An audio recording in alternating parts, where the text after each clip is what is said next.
আশা করি সকলে ভালো আছেন। এইমাত্র পাওয়া আবহাওয়ার সর্বশেষ আপডেট নিয়ে হাজির হয়েছি। আগামী 24 ঘন্টায় বাংলাদেশ এবং ভারতের কোন কোন জেলায় বৃষ্টি হবে সবকিছু জানতে পারবেন এই ভিডিওটিতে। তাই সম্পূর্ণ ভিডিওটি দেখতে থাকুন। আমাদের প্রতিদিনের ভিডিও প্রায় 95% সঠিক হয়ে থাকে।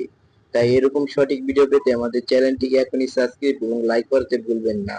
আজ সন্ধ্যা 6টা থেকে রাত 12টা পর্যন্ত বৃষ্টি হতে পারে যেসব জেলায়: ঢাকা, ফরিদপুর, শরীয়তপুর, রাজশাহী, নওগাঁ, কুমিল্লা, সিলেট, রংপুর, কুড়িগ্রাম। ভারতের কলকাতায় আজ রাত 12টা থেকে আগামীকাল সকাল 10টা পর্যন্ত ভারী বৃষ্টি হবে যেসব জেলায়: চাঁদপুর, শরীয়তপুর, মুন্সিগঞ্জ। মাঝারি বৃষ্টি হবে নোয়াখালী, লক্ষ্মীপুর, ঢাকা, খাগড়াছড়ি, রাঙ্গামাটি, চট্টগ্রাম, কিশোরগঞ্জ, গাজীপুর, হবিগঞ্জ, নরসিংদী, সিলেট, টাঙ্গাইল।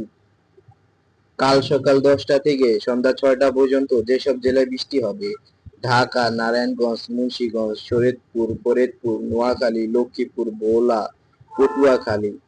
এই সময় ভারতের বৃষ্টি পড়ার সম্ভাবনা খুব কম, তাই নাম উচ্চারণ করা হয়নি। এই ছিল আজকের পূর্বাভাস। আগামীকালকে আপডেট পেতে আমাদের চ্যানেলটিকে সাবস্ক্রাইব করে রাখুন এবং বেল আইকন অন করে দিন। আমরা 95% সঠিক এরকম তথ্য নিয়ে হাজির হব।